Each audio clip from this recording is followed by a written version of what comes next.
In the northeast of the known world is an area known collectively as the Northern Reaches. Born from a savage past when strength of arms ruled, many of its people still cling to this traditional belief and the old ways.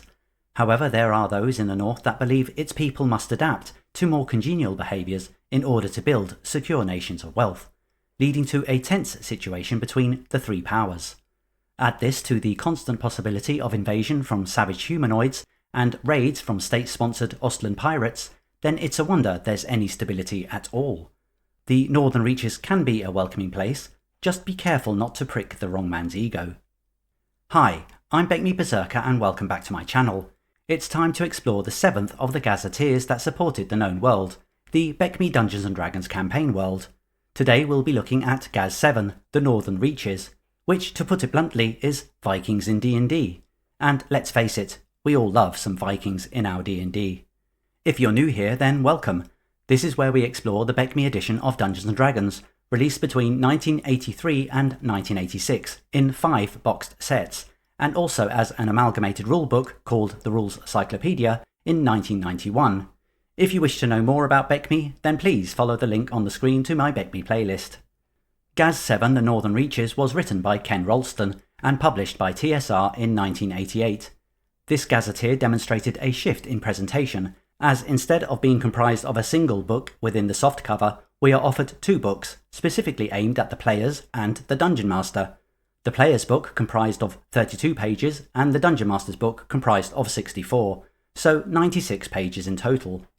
The cover art was once again by Clyde Caldwell, utilising shades of purple and depicting the portrait of a Northman wearing a horned helm.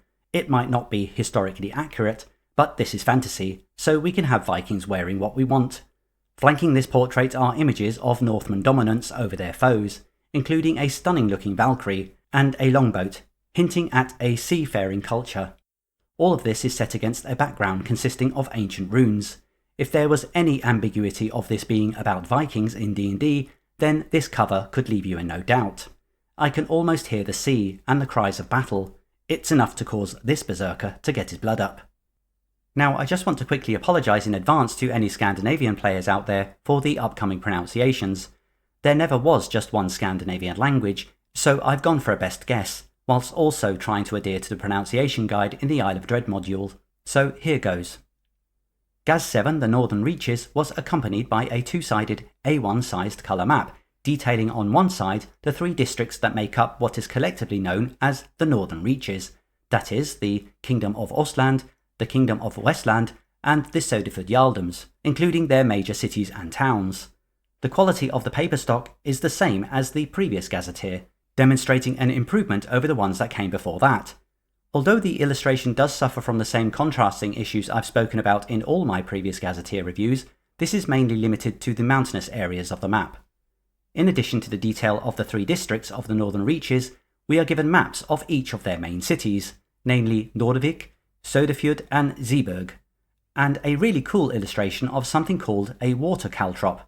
This Viking lot are crafty seamen. The rear of this A1 map contains a floor plan of a fortified Jarl's Hall, with each of these squares representing 10 feet. This is a really nice touch, and really provokes my imagination to come up with what might be happening in a place like this. We are also supplied with additional products to maximise this map's use, but I'll get to that in a moment. All in all, this map is confirming all the archetypes of a Viking campaign.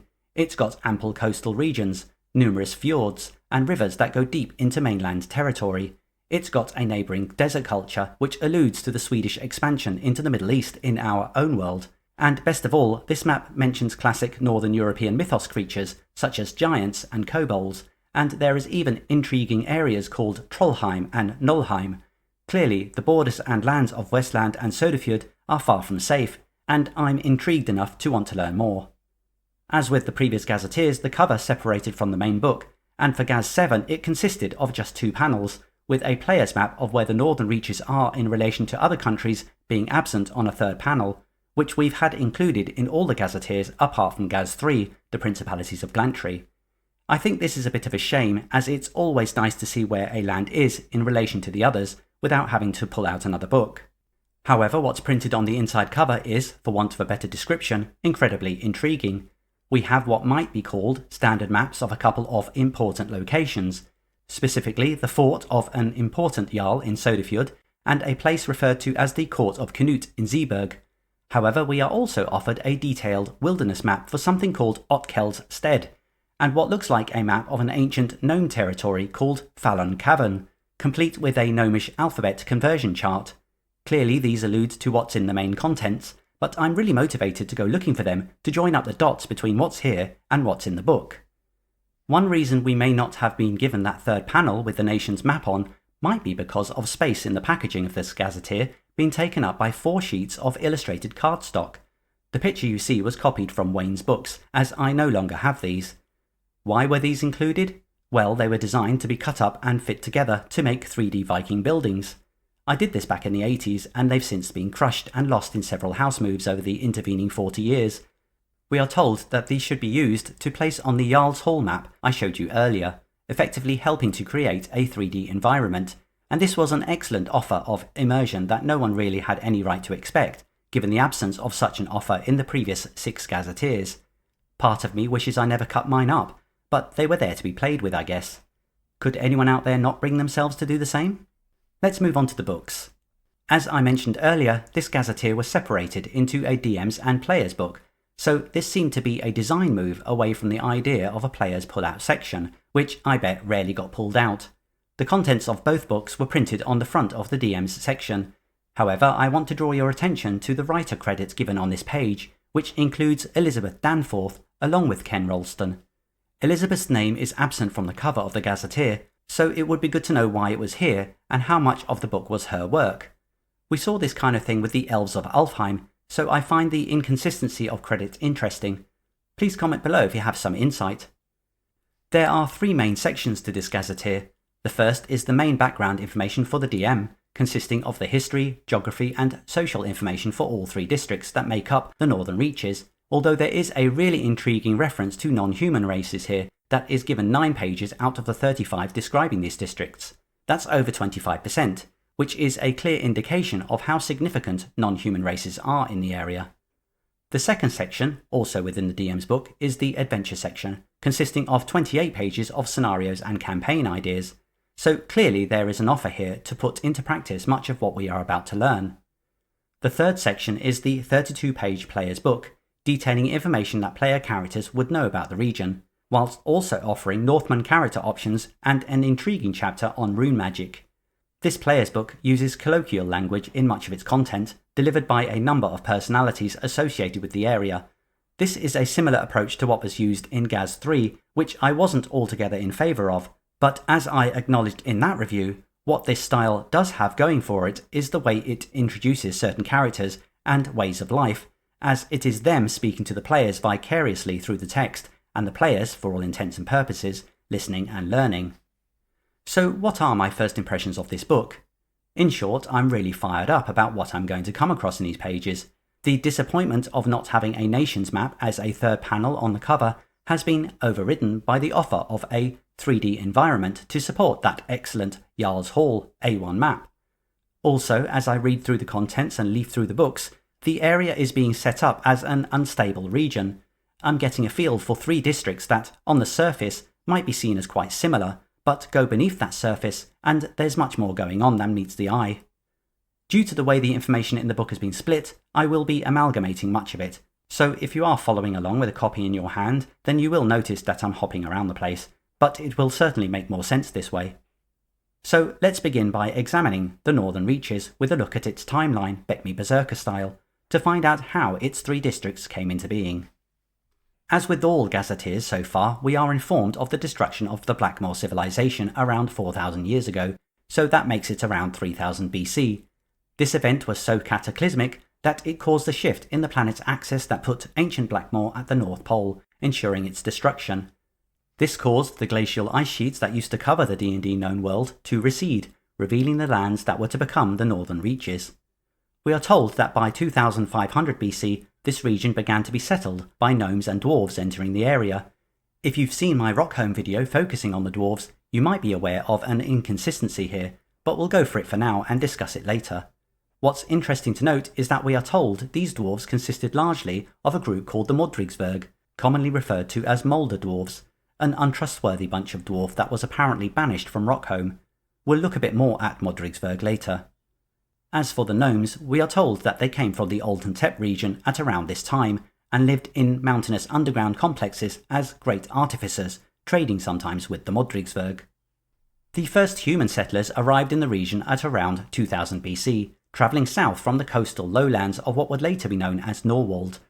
These were brutish warrior societies, who also practiced shamanism and rune magic, whilst carrying out raids on each other, ruling by strength of arm and the survival of the fittest, and a clear indication of where traditionalist Northern Reach culture stems from. At around 1700 BC, there began 3 waves of humanoid migration into the region, consisting first of what are referred to as hill gnolls, followed by numerous sub-races of troll, and then by giants of different types. These humanoids were particularly interested in the mountainous and hilly regions of the land. From around 1500 BC, the region had settled into a relatively stable place, where humans coexisted with gnomish, dwarvish, and giant cultures. That is up until 1000 BC, when the human settlements were conquered by the Nithian Empire from the south in modern-day Ilarum. Although the Nithians had no real interest in the land itself, mainly due to its untamed wilderness and cooler climate, it did exploit the region for slaves for many years, right up until the Empire's collapse in 500 BC, when the Northern Reaches fell straight back into its backwater traditions. What the humans of the time appear to have been oblivious to was a migration of kobolds from the Rockholm area due to them being driven eastward at around 490 BC. Who this did affect was the ancient gnome civilization that had been existing in relative isolation for centuries. Due to having a culture not practiced in military might, the gnomes were quickly overrun and destroyed, and their beautiful subterranean kingdoms became home to the kobolds. There is then almost a 1,000-year gap in the timeline, where we might assume that Northland culture was much the same as it had been before the Nithian intervention. However, from around 400 AC, there was a rise in military dominance by certain human clans on the islands of Noslo and Kalslo, which make up modern-day Ostland. This expansion absorbed the clans they conquered, whilst simultaneously developing their maritime capabilities to enact raids into Alphatian and Thaiatian territories, growing the wealth of their own fledgling nation on the spoils of war. Despite this success, the clans of the northeastern islands were disparate and disorganised, but this changed when Canute of Zealand defeated all others and was pronounced King of Ostland in 478 AC, a feat made possible in no small part by his shrewd queen, Gudrid, and the recruitment of foreign sorcerers. With Ostland under the command of a single ruler, Canute's 3 youngest sons, Eric, Sven and Raffen, decided to strike for the mainland around 500 AC and expand their influence in the region that would later become Westland. Whilst this activity meant the development of a number of settlements, it also led to expeditions against troll and giant populations, pushing them back from human activity, partly at least. King Canute of Ostland died in 526 AC, leaving the kingdom to his eldest son, Brand. There began a short period of prosperity between Ostland and Westland, where both regions grew in wealth and craft. However, there was for a long time the lingering feeling that Westland was being used by Ostland as a bit of a cash cow, giving little in return. In 604 AC, Otto the Just, a cousin of King Finnbogi of Ostland, refused to pay the tribute demanded of him. This led to all the Jarls of Westland standing with him, and resulted in Ostland raiding the Westland coast to try to drive the Jarls into submission. This came to a head during the siege of Nordvik and the subsequent Battle of Brindenfjord in 614 AC, where King Finnbogi was captured by the Westland's Jarls and forced to acknowledge the sovereignty of Westland. This resulted in the birth of the Kingdom of Westland, with Otta being crowned the first king that same year. With all of this going on, you would be forgiven for forgetting the lands at the southern end of the Reaches. This boggy and rugged land was poorly maintained due to its difficult geography and high number of gnoll and kobold raiders, not to mention the odd Ostland pirate. Despite this, the land was populated by numerous petty and brutish Jarls, who from around 700 AC had established a number of minor dominions, known collectively as the Sodefjord Jarldoms. Over the next 250 years, their focus was on internal squabbles rather than improving the area in which they lived.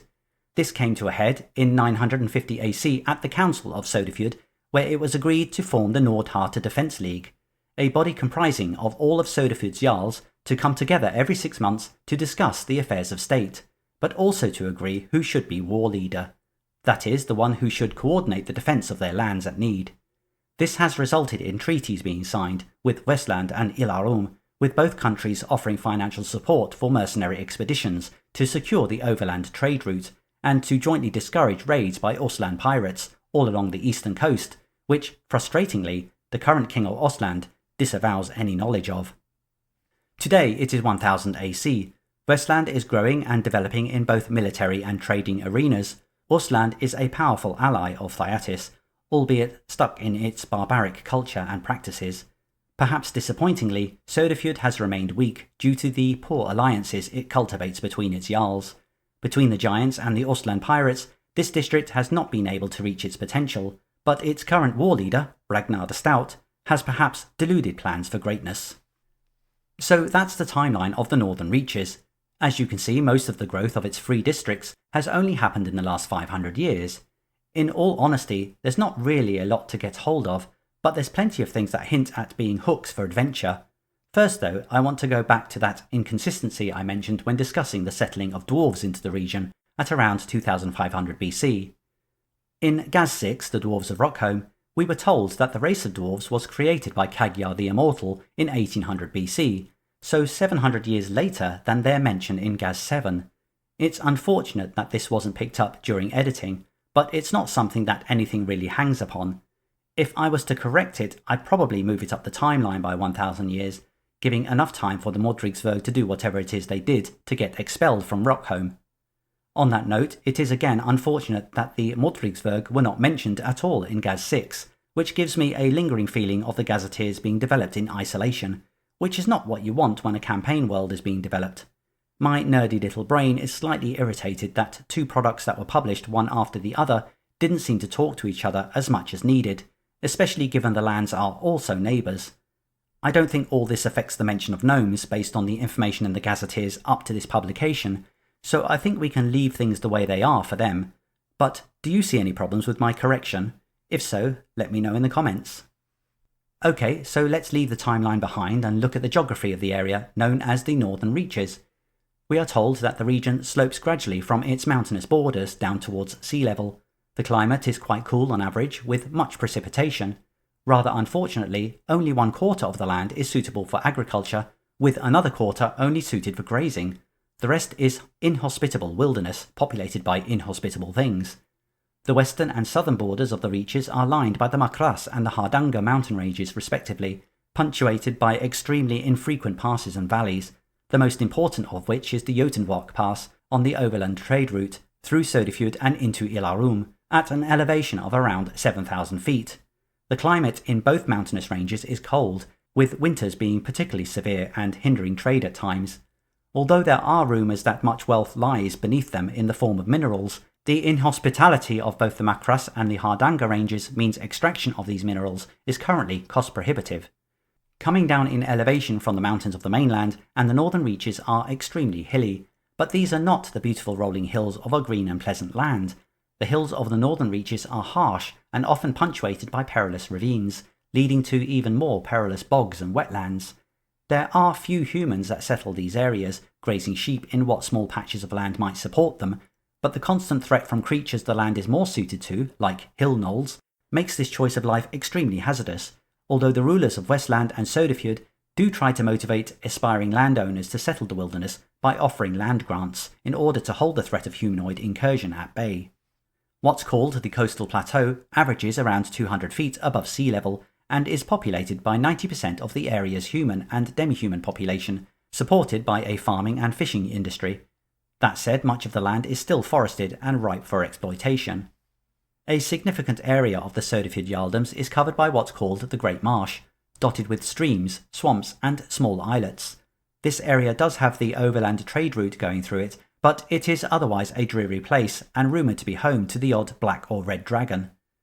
Punctuating the entire area of the mainland are numerous wide and slow-flowing rivers, which have allowed for deep incursions into the territory by maritime raiders, explorers and traders, depending on their mood and how empty their bellies are. This allows for goods to be easily transported to the more populated coastal plateau, and why we don't see an extensive road network across the region, and why what road there is called the overland trade route. Out to sea in the northeast are the 4 islands of Ostland: Noslo, Kalslo, Kunslo and Osterslo. A disproportionate amount of agricultural capability of the Northern Reaches sits on Noslo and Kalslo, which has enabled this particular district to remain powerfully independent, along with its great number of natural harbours and abundant fishing. The flora and fauna of the Northern Reaches is reminiscent of Northern Europe, with its colder regions being alike to Scandinavia. We are not given any indication of fantastic fauna beyond what I've already mentioned, apart from a curious note that the kraken and the greater sea serpent have been known to be a threat to shipping in the northern seas. So now we've had a quick canter through the region's geography, what are the 3 districts of the Northern Reaches? What makes each district distinct from the other? Are they pulling together, or are they slowly pulling apart? Let's examine this a bit more closely. Well, the Northern Reaches is made up of the Kingdom of Ostland, the Kingdom of Westland, and the Sodefjord Jarldoms. As you may have noticed, I have been referring to each of the lands as districts. This is because they are barely recognisable as nations due to their lack of central control. Ostland is ruled through military might and by intimidating its people into obedience. Westland has what might be called a modern king and the beginnings of a coordinated authority with the royal support of a royal council and the Jarls. The Sodefjord Jarls barely work together, except at the war leader's request, if you're lucky. The lack of governance across all 3 is frightening, and the only reason the area hasn't been swept up by some greater power is that, without any significant strategic offering, the region is just not worth the trouble, especially with a constant humanoid threat on the mainland. Gaz7 offers us 14 pages detailing some of the intricacies regarding how each nation works, such as its rulership, society, geographical notes, and current events. So let's have a look at some of this information, and you can make your own mind up about whether these districts are truly nations or barbarian backwaters. The Kingdom of Ostland rose to dominate the region in 478 AC, under the rule of King Canute the Bold, and the Canute clan has been in control ever since. The traditions that mark out what a typical Northman is are strongest within Ostland, which means they have retained both what's best and worst of their heritage, due to in a large part having not fallen under Nithian domination as much as those on the mainland. The success of the Canute clan has been in a large part due to their practice of what's called fosterage, where the most promising of all of Ostland's young nobles are invited to live within the capital of Zeeburg to form what's called the royal household, made up of the royal court and the personal guard.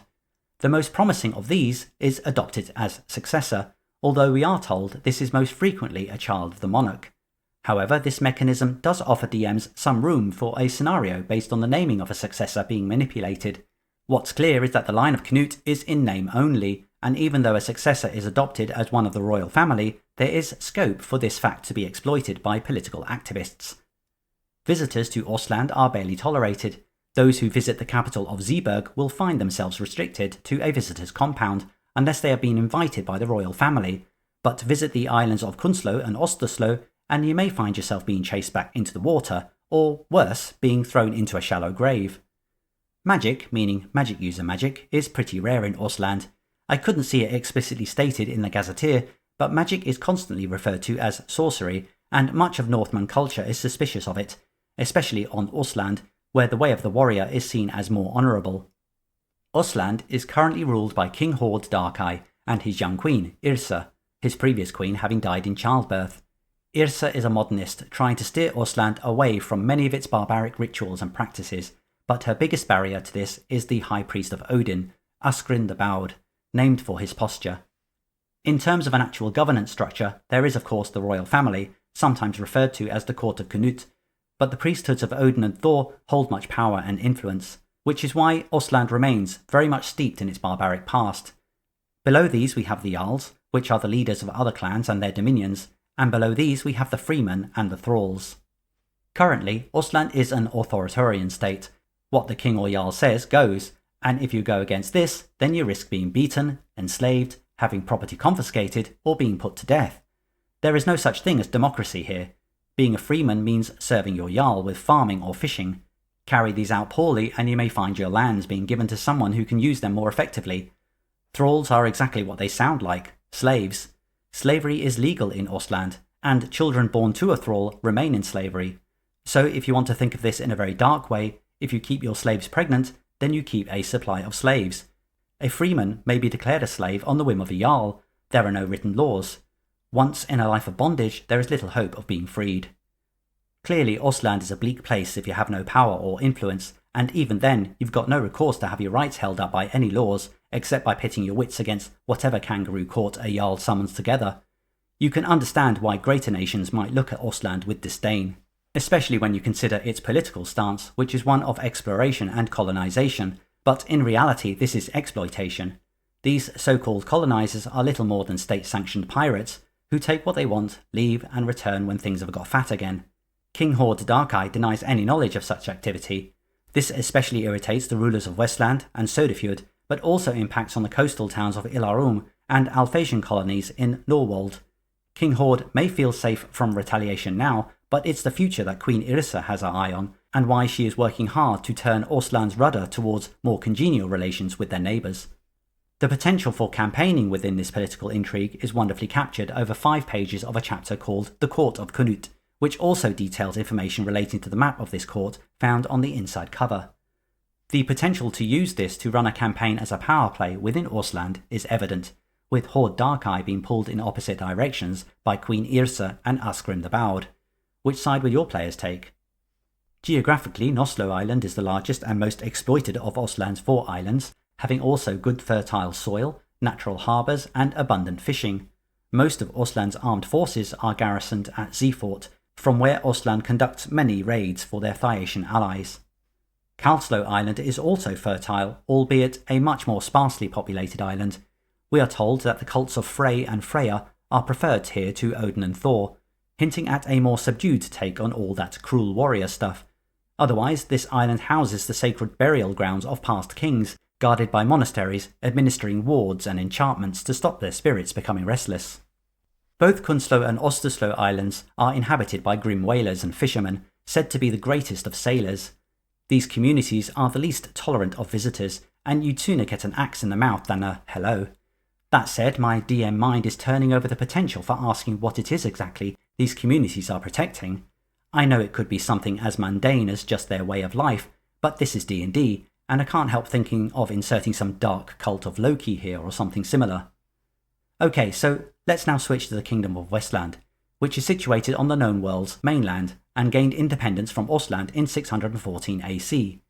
Westland has developed a culture that is less entrenched in the old Northman ways of taking what you want, and more centred around craft and trade. Unlike their Ostland brothers, the people of Westland are much more encouraging about the use of magic and what's called witchery, which is basically primitive magic practiced in extremely rural areas. In fact, Westland's capital of Nordvik has its own college of spellcasting, the only one in the Northern Reaches, called Uppsala College. Due to its proximity to Rockholm, Westland has a significant dwarf population, which contributes to the pursuit of craft and trade. That said, a large number of Rockholm outcasts find themselves in Westland, taking on menial work and finding their way into nefarious activities. A fair amount of bigotry exists among some Westlanders, who choose to remain ignorant of the fact that nefarious activities are not just isolated to dwarves. The King of Westland has for many years promoted expansion into humanoid areas, such as Trollheim, with mixed success. There is real scope here for successful player characters to win land and gain a king's favour. Ultimately, despite Westland being a bit rough around the edges due to its hard-to-shake-off Northman psyche, relations with its mainland neighbours are cordial due to the flow of trade and shared growth. The Kingdom of Westland is currently ruled by King Harald Gudmundsson, who is advised by what's called a royal council, made up of nobles, guilds and priesthoods, making up a national interest group. Policy decisions are passed down to an appointed mayor for communication to their local councils before being made known to the common people, again referred to as freemen and thralls. This system works fine in urban areas, but in rural and frontier communities, the Jarl's word is the law of the day, although they are still subservient to the king. I've put a dotted line here to demonstrate that they largely operate independently. I would imagine this arrangement both accounts for the potential delay in learning of new policies and enacting them, whilst also enabling a Jarl to make decisions without having to consult the king all the time. You may have noticed the slight differences from Ostland in terms of the reference to freemen and thralls. In Westland, freemen are usually skilled contributors to the economy. Thralls are the poorest of the poor, but they are not slaves, as slavery is illegal in Vestland. Although they can live what's referred to as wretched lives, thralls benefit from the mercy of their communities and charity from the cult of Frey or Freya. As I mentioned earlier, Vestland is on the mainland and is served by several large rivers that facilitate considerable trade, enabling access from deep in Vestland territory to the sea and beyond. This can't help but strengthen Vestland's trade potential. Vestland's overland trade route winds from Rune at the border of Rockholm all the way to Nordvik, before heading south towards the border with Sodefjord, whilst passing through Vestland's major conurbations.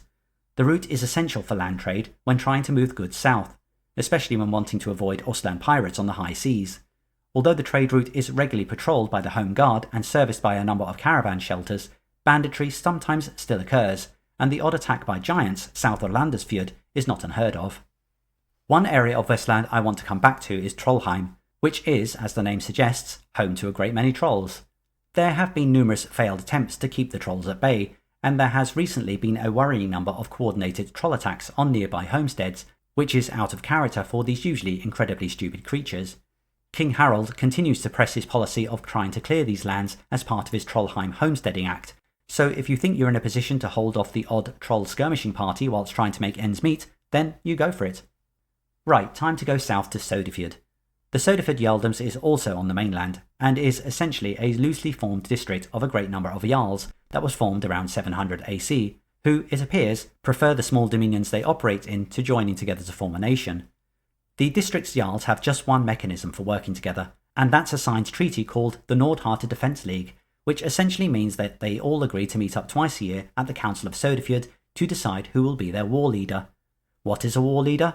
Well, their only official power is to compel the Jarls to come to the defence of the Jarldoms when a coordinated response is required.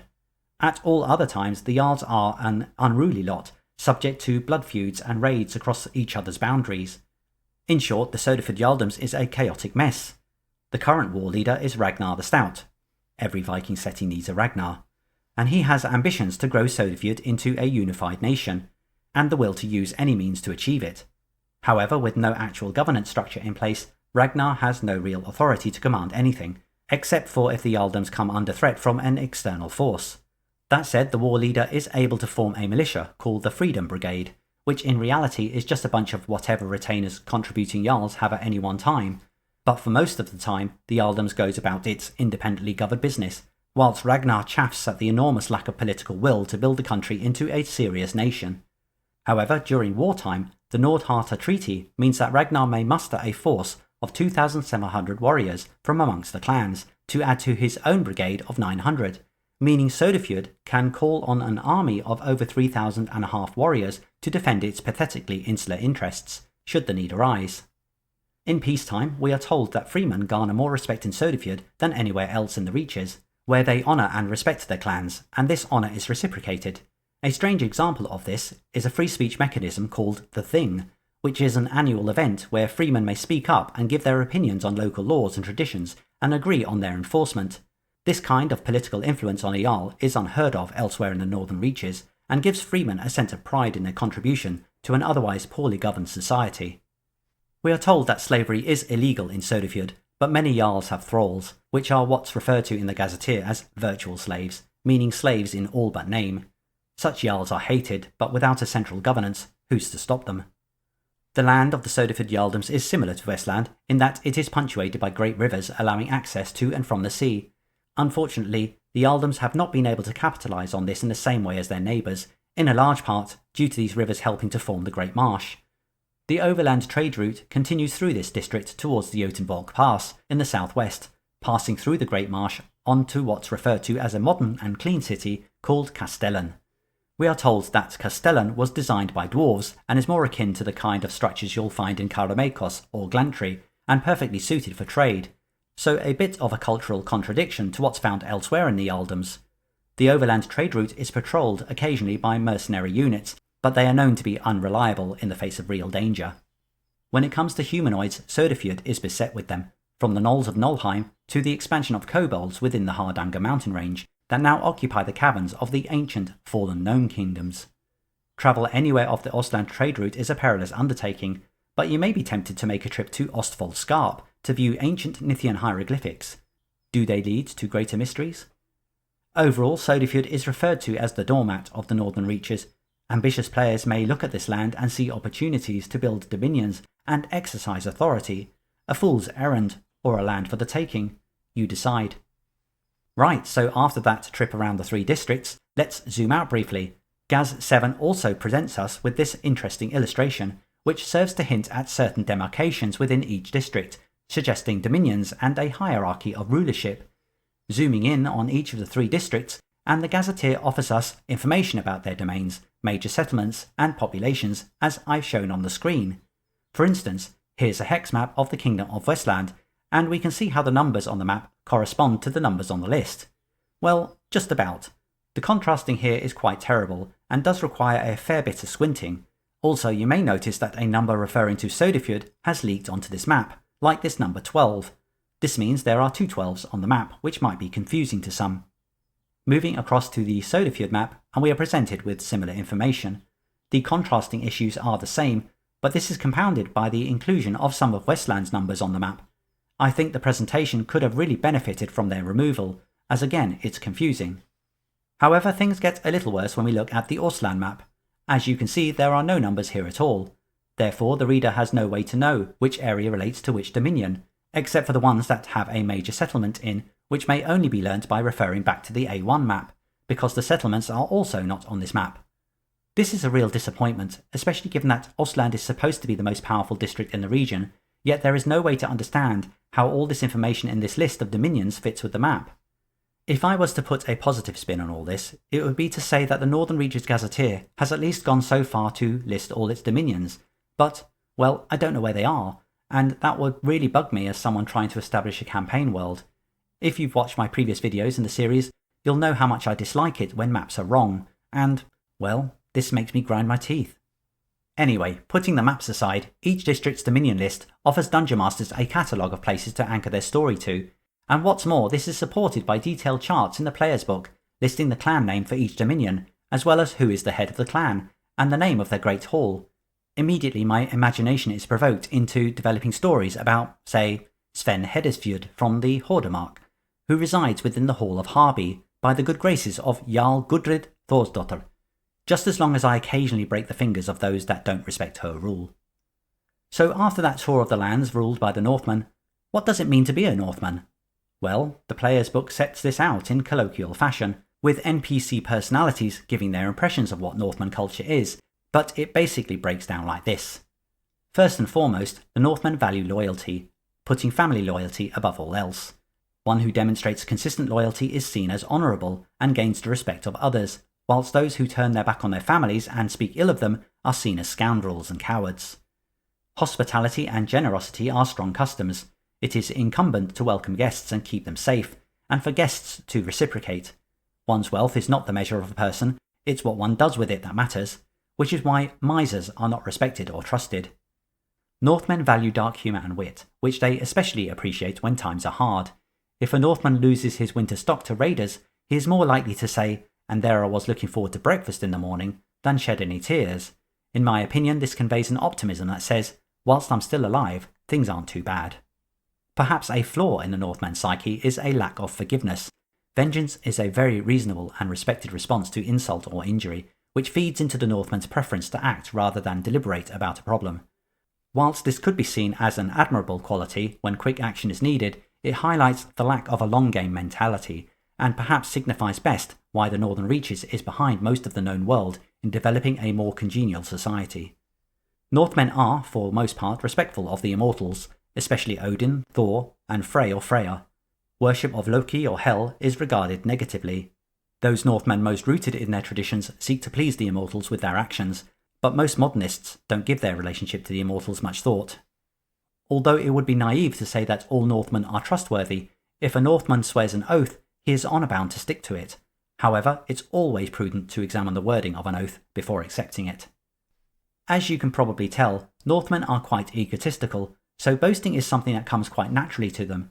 But if one is found to be claiming the actions of another to gain status, then, as Gaz7 puts it, this becomes an occasion for a lesson in manners. The player's book continues in this vein, offering a backdrop of how Northmen exist in their society. in respect of social classes and the warrior's code, but what I quickly want to dive into is Northland lore, specifically the concept of Weirguild, which literally means blood money. Weirguild is the mechanism of compensation for a crime, to prevent a repetitive cycle of vengeance. Gaz7 gives us some examples of this, which as you can see range hugely in seriousness. In terms of payment, we are told that the Jarl often takes a cut, which basically forces their hand in retaining an interest that the Weirguild is paid and not ignored. Clearly, Weirguild isn't something to worry about too much if you are wealthy, which demonstrates a clear imbalance in terms of who must obey the law and who might operate with impunity. That said, the law does not end with Weirguild, especially for particularly contemptible crimes, resulting in outlaws being banished and being referred to as black sheep or nameless ones, never allowed to return, even in death. What's interesting to note is that kinslaying appears to be in this contemptible list when kingslaying isn't. While I'm on the subject of Northmen, let's have a quick look at their pantheon. The Northman pantheon is a direct lift from the real-world Norse mythology. I have no complaints about this, as the introduction to this Gazetteer was very upfront about this setting being Vikings in D&D, and let's face it, you'd only otherwise end up having an Odin or Thor under a different name anyway, which would be a bit nonsensical. The Northman pantheon consists of 5 immortals: Odin, Thor, Frey or Freya, the names are used interchangeably, Loki and Hel. What appears to be absent from Gaz7 is any reference to their real-world portfolios, so there is no mention of Odin being the All-Father, or Thor being the god of thunder, etc. So DMs do not appear to be tied to this aspect of real-world mythology. However, what we are offered is information on specific powers clerics of these immortals might gain in the form of special abilities, and sometimes a change in their spell list. Gaz7 heavily suggests that clerics of both Loki and Hel only be NPCs, but of course you're the DM.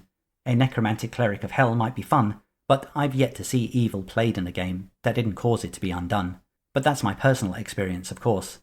As you can see, the alignment for a cleric of Hell is only given as evil, so you would need to decide how that would fit within the BECMI scheme of lawful, neutral and chaotic. Looking across the others, we can see the mention of a benefit. In the Gazetteer, this is phrased for 3 of the immortals as a bonus of X when blessed by a cleric of Y, with no further explanation. So I've taken this to mean that those on the receiving end of a particular cleric's bless spell gains this extra benefit. You may understand it differently, and it would be worth learning of your approach in the comments. There are a couple of really interesting elements to the information listed here. First, let's look at the clerics of Frey or Freya. As you can see in the special abilities area, these clerics are actually druids.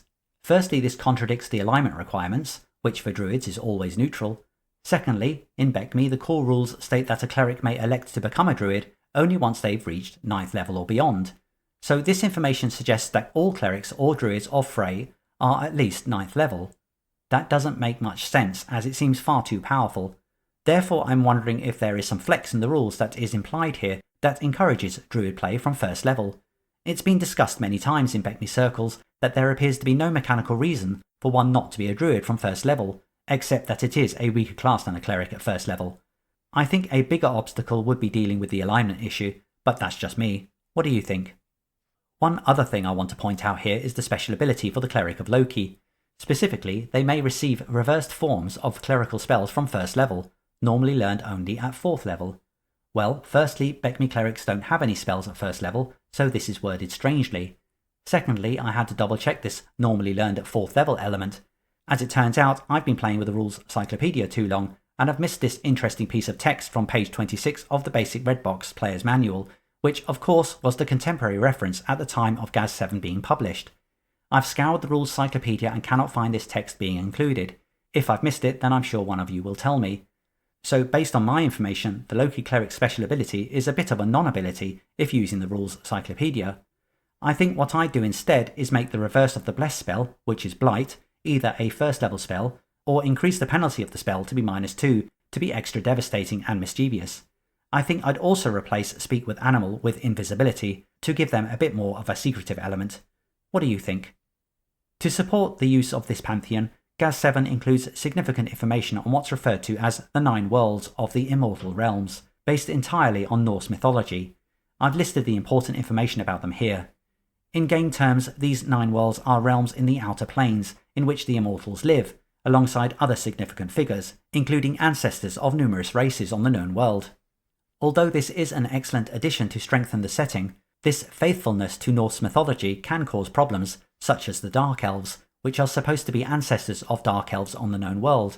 Well, there are no Dark Elves on the known world, unless this is a reference to the Shadow Elves, but then it doesn't really line up exactly. Also, the ancestral dwarves here are not really ancestors of the Rockholm dwarves, given the information provided in Gaz6. Perhaps they are ancestors of the Blackmoor dwarves that the creation of Rockholm dwarves was based on. Putting these questions aside, which are not insurmountable, there is a wealth of information in this section to get the gears working and bring Northman culture to life, whilst also offering adventure ideas for journeying across the plains. Whilst we're touching on the subject of immortals and pantheons, let's focus on clerics a bit more, as Gaz7 dedicates a quarter of the player's book to them. The first thing we should get right here is that a cleric in the Northern Reaches is referred to as a goddy. There are 3 categories of goddar, and interestingly, Gaz7 refers to their priesthoods as cults. These categories are household, meaning a community leader that is often housed and kept by a wealthy family or clan leader. They are usually higher level than the second type of goddar, which are the monastic or temple goddar. Monastic goddar relates to those of a cult who might tend to a sacred site or somewhere of ritualistic significance, such as a stone circle or similar, whilst also renouncing any links to their family or clan, so that they may devote their lives to an immortal. A temple goddar would be found in a town or city within a building specifically built for worship of that immortal, so this would be a much more accessible and civilized place of worship. Itinerant goddar are travellers, tending to the spread of their obligations in remote areas, but they can also act as spies for their particular cult, whilst spreading its message. No power level is hinted at for these.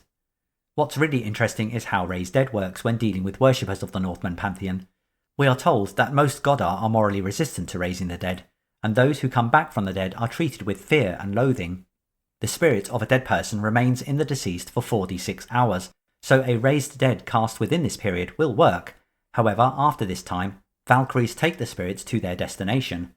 Any fighter or cleric who died a glorious death is taken to Odin's Hall of Valhalla, which is a great honour, and we are told that there is even scope for the characters to return to play for special missions given to them by the immortals.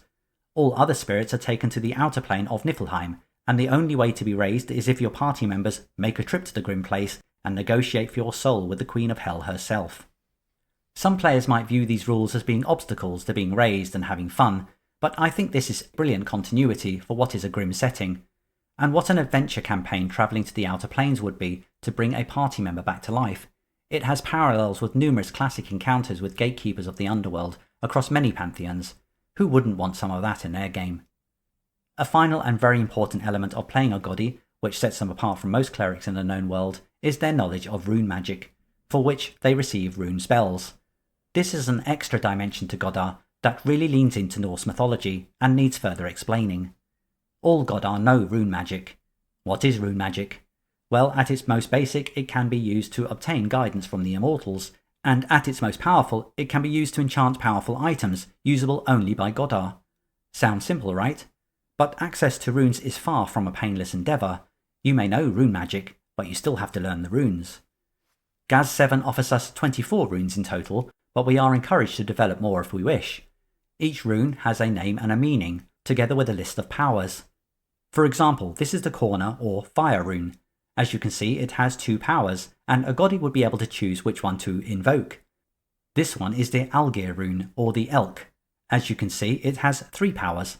This inconsistency in terms of number of powers is prevalent across all 24 runes, but this is not problematic. The key here is tone in terms of what the rune signifies and the type of goddy you wish to play. Besides, which runes your goddy might know is far from automatic and extremely costly to your health, so indulging in rune magic at all is an important decision. But let's reel this back a bit and go through the process of rune magic, so that you can understand how runes are obtained and the costs. At its most basic, a goddy must first learn a rune, called knowing a rune, before they may inscribe the rune onto an item they wish to be enchanted.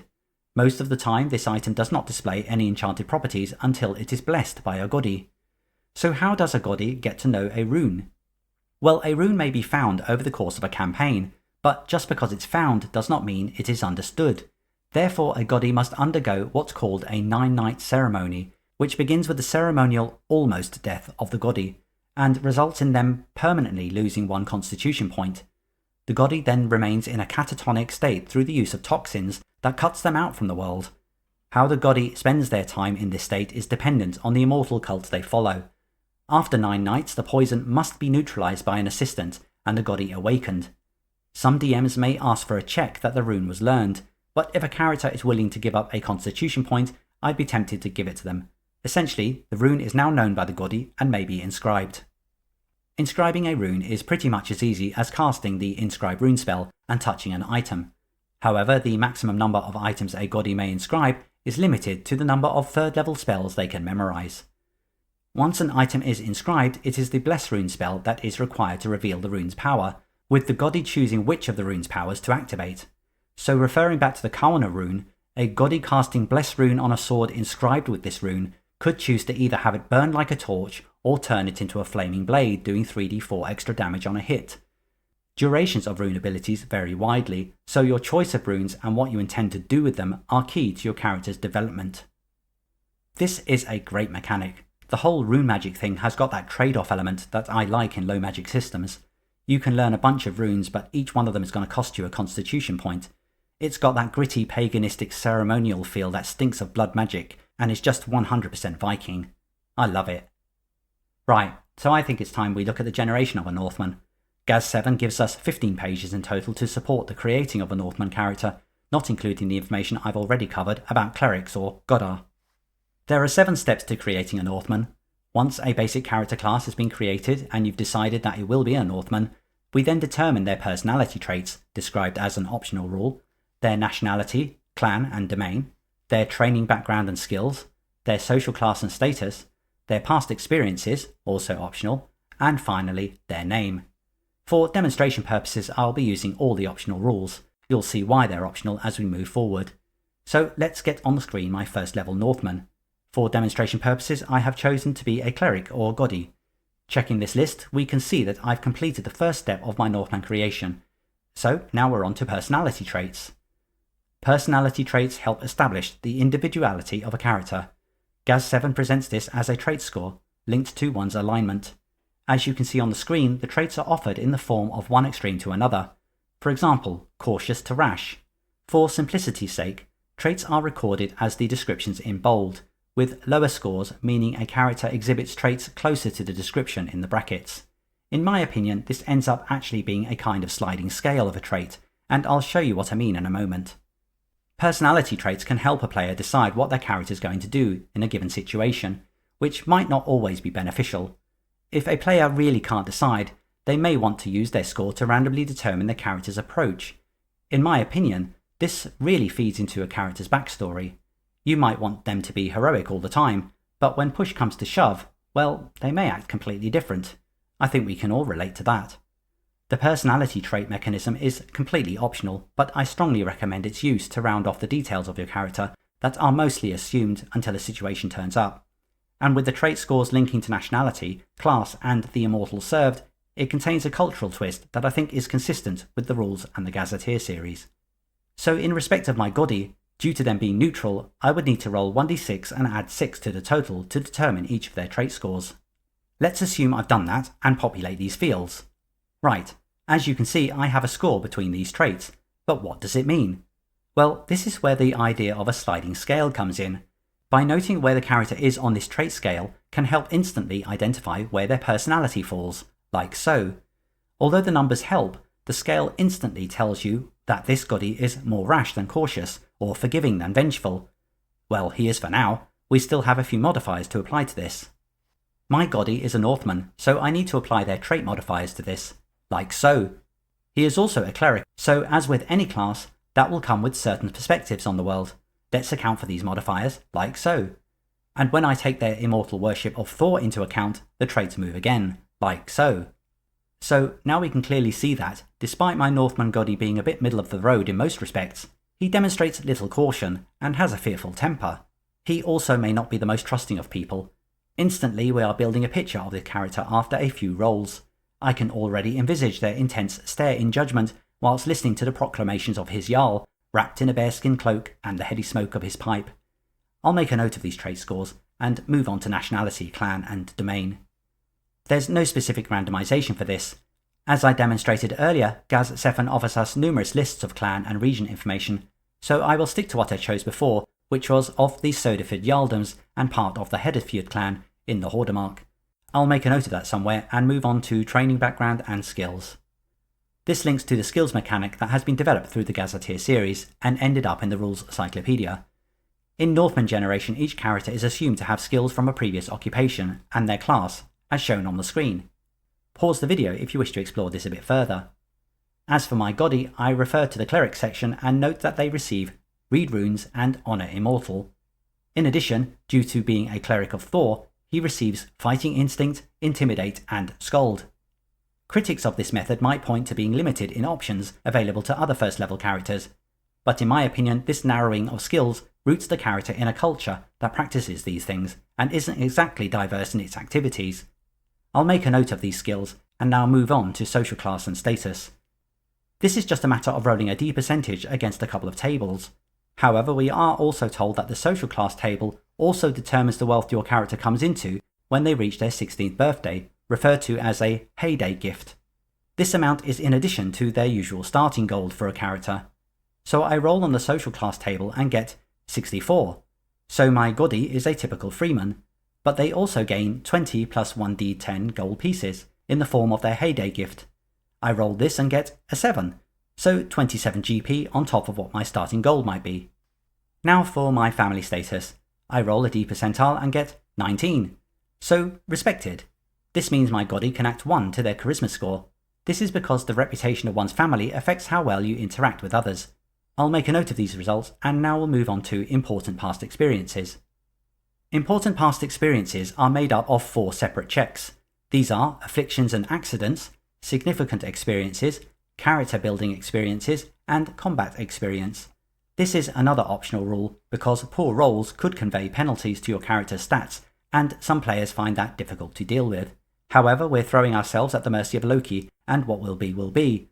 So let's do this, and first look at the afflictions and accidents table. This does not look like it'll be good. I roll and get a 96. Oh no, sheep pox. What on earth was my Goddy doing whilst tending to the flock on their own?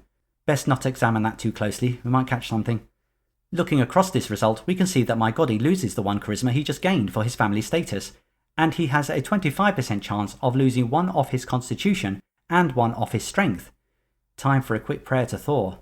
23. Oh no. Clearly far too much time spent amongst the sheep. Let's hope nothing dropped off. Before I amend my character sheet, let's go to the significant experience table. As instructed, I roll 4d6 and get 22. Ooh. Meet a famous priest and gain a healing potion, and +4 to my reverence trait. Nice. This is really leaning into my Goddy's character. Okay, time for the character building experience. I just need to roll a d20 for this and get a 3. Widely praised for a small achievement. This gives me a -2 to my modesty trait before I move on to combat experience. As instructed, I roll 4d4 for this and get 12. So, no combat experience. Thanks be to Thor, those other results look pretty harsh. Okay, let's go back to my traits table first and make the adjustments to my reverence and modesty traits, like so. Now let's go back to the character sheet and make the modifications I have to make there. Luckily, none of these changes have sent my ability adjustments down, although my Intimidate skill has dropped by 1, and that drop in Constitution will make me think harder about any potential rune research in the future. Now it's time to pick a name. Gaz7 provides us with numerous suggestions for both sexes and includes nicknames, which I think is really cool. I'm going to stick with the name Sven that I chose earlier, but I will randomly determine a nickname. I've counted 99 nicknames here, so I'll roll D percentile and ignore the unlikely roll of 100. I roll and get 68, which from a bit of squinting gives me the overbearing. I love it. Let's put the name on the sheet, along with all the other information we have generated in building this Northman cleric, as well as an appropriate portrait. There you go, meet Sven the Overbearing, Goddy of Thor from the Hordemark in the north of the Sodefjord Jarldoms. He has a temper like the immortal he worships, and woe betide any poor soul that gets his blood up. Despite his reputation, some say his fondness of sheep got him into trouble back in the day, but you wouldn't want to say that to his face. Despite all this, it's well known he's untested in battle, and Sven smarts at the potential accusation that he avoids it. It's time to seek adventure in the name of Thor, and bring honour to the Hordemark. What a great offer of character generation this is. It's got excitement flowing through every part of it, and the first level cleric I started with is unrecognisable from Sven the Overbearing. I strongly recommend anyone trying this to be open to the potential for your ability scores to be impacted negatively. It's what brings the character to life, and always gives you something to mention during character interplay. I don't expect Sven to last very long out there in the wilds, but now I've gone through this process, he's far from forgettable, and remembering those imperfect anti-heroes who succumb to their wounds early in their careers is something I think a lot of old school gamers really enjoy. Besides, Sven's in a hurry to get to Valhalla anyway, and I don't think he'll mind punching his ticket on the Valkyrie Express. Okay, well this is turning out to be quite the extended episode, but this Gazetteer really merits it. Let's jump back to the DM's book and turn our attention to some world building information. Specifically the information we're presented about non-humans. Gaz7 dedicates 9 pages to 4 specific races, these being dwarves, Modrigsverg, trolls, and hill gnolls. Furthermore, 3 pages are dedicated to the kobold race in the adventures section, so I'm going to include them here. In total then, we have 5 non-human races, all with some link to Norse mythology. I won't go too much into dwarves as I've done an entire video about them, link on the screen and in the description. However, it's worth mentioning that many of the dwarves in the Northern Reaches experience prejudice and sometimes are refused service. This is thought to be down to the number of banished Rockholm dwarves that have made their way here, giving all dwarves a bad name. The negative sentiment towards dwarves has led them to confine themselves to ghettos known as Gemeinschaft, but some skilled craftsmen break through the prejudice to run successful businesses. What I do want to briefly focus on is the Modrigsverg. If you remember from the timeline, the Modrigsverg are a dwarven clan that was banished from Rockholm during its early history for conspiring with what are called Dark Elves, and for worshipping the Father of Demons, an immortal of the Sphere of Entropy. So Modrigsverg are dwarves, but they are referred to as rotten or moulder dwarves. The Modrigsverg live deep within the Makras and Hardanger mountain ranges, where they live extremely secluded lives. Despite their reclusive nature, their craftsmanship is legendary and often sought out by aspiring heroes. The Modrigsverg can claim to have forged weapons of immortal power for Odin, Thor and Frey, so if you're looking for something similar, be prepared to pay a high price for it. Despite this, the Modrigsverg practice of dwarven craft magic has a dark side, consisting of life-binding rituals, so that the essence of a sacrifice may be bound to a device, or artificer crafts, where a bargain can be made with creatures from the outer plane for something you might offer. Be in no doubt, the price would be high. And I'm not just talking about gold here. The section on Modrigsverg offers us 4 examples of their craftsmanship, each one extremely powerful and to be used cautiously. I really like the idea of the Modrigsverg. It links extremely well to the Norse sagas, especially the forging of Thor's hammer. In addition, the reference to Dark Elves could link back to the Black Elves, or to give them their Old Norse name, Svartalfa. So you could explain the history of Modrigsverg and Dark Elves as being one and the same. If I was running a campaign in the Northern Reaches, Modrigsverg would play a key part. Okay, let's turn to trolls.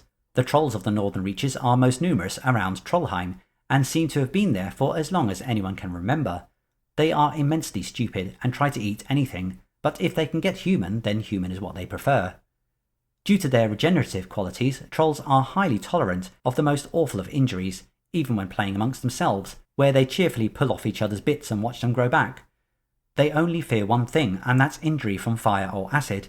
They are also predictable fighters, or at least they have been until recently. There have been reports of young trolls getting a bit savvy with their tactics, which is a bit unheard of. Could that troll brain finally be evolving? You better hope not. The hill gnolls of Nullheim are actually made up of nomadic primitive sheep herding communities. They are vicious and belligerent, and use of force is the rule of law, so pretty much like the Northmen then. They can work together, but any allegiance quickly breaks down into chaos due to fights over leadership. Gnolls have a significant movement advantage when in rough terrain, and actually move faster when in it. Most recently, the gnolls have been aligning themselves with the kobolds when conducting raids into human farmsteads, and these have been rather successful, resulting in the consumption of much human flesh. The gnoll threat is not one of dominance, as they wouldn't be able to plan that far ahead, but they are a nuisance, and it appears a useful nuisance to the kobolds. Most of the kobolds of the Northern Reaches have occupied the fallen gnome kingdom under the Hardanger mountain range. We are told that kobolds are typically tribal, but occasionally rise under a single chieftain. These periods don't normally last long after a chieftain's death. Kobolds are primarily a hunter-gatherer race, but the kobolds of the Northern Reaches have developed their cultivation of subterranean crops, such as fungi, and the domestication of cave animals. The cruel and heartless nature of kobolds is not perceived by them as evil. Ruthlessness and power are the path to enlightenment. In fact, it is humans that kobolds consider evil, and they must be slain whenever possible. Finally, kobold culture consists of a social hierarchy, as shown. Nobles are basically the chieftains, with serfs making up the bulk of kobold society. The Wicca are magical spellcasters, and the clerical shaman below them, offering worship to the immortals of the sphere of entropy. The warriors are fiercer than the standard kobold we find in the core rules, and are usually found mounted on wolves. The final chapter of the DM's book is called Adventures, and contains 28 pages of in-depth information for 3 locations, where a number of scenarios can take place. Fallon Caverns relates to an area of the fallen gnome kingdoms, which is now in the hands of warlike kobolds. This location is supported by a player's copy of the map of the caverns that was found on the inside cover, complete with intriguing, confusing runes. The descriptions have incredibly detailed information for what the caverns contain.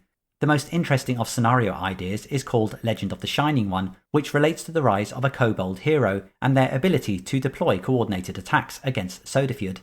Obviously, a group of Northmen is needed to dispatch this dastardly kobold, and Gaz7 offers us enough information to support such an adventure, and more. Otkel's Stead is a simple protect the farm from raiders type scenario, but a lot of fun can be had with it, as the reverse of the A1 map can be used to track the movement of enemies in and around the compound, adding a bit of tactical combat to a version of the game that's most often played in the theatre of the mind.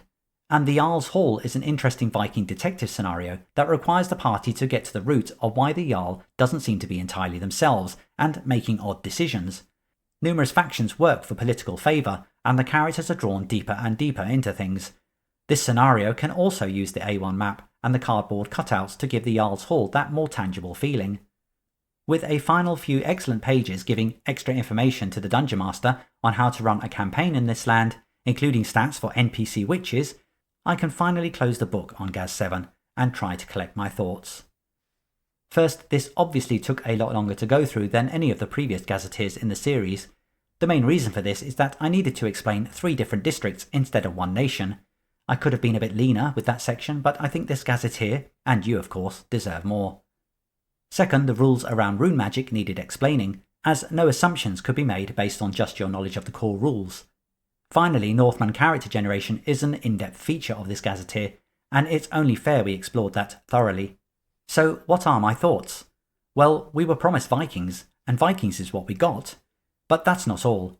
In my opinion, we were offered a low-magic, grim campaign world that tones down the classic fantasy element of D&D to make it a bit more rough and ready. We've got monsters and wilderness just waiting to be conquered to make some foolhardy hero immortal, in song if not in actuality.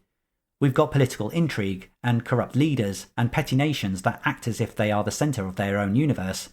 And they may as well be.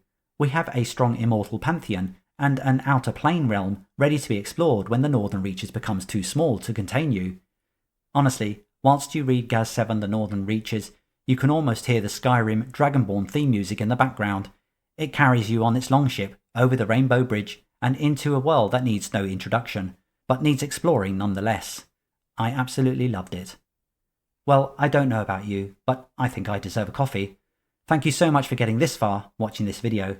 Please like and subscribe if you think I deserve your future attention as I continue my trip through the Gazetteers. If you've enjoyed this video and wish to say thank you and support my channel further, then please consider buying me a coffee, link on the screen and in the description. Otherwise, I'm BECMI Berserker. Keep making your saving throws, and I hope to see you back here soon.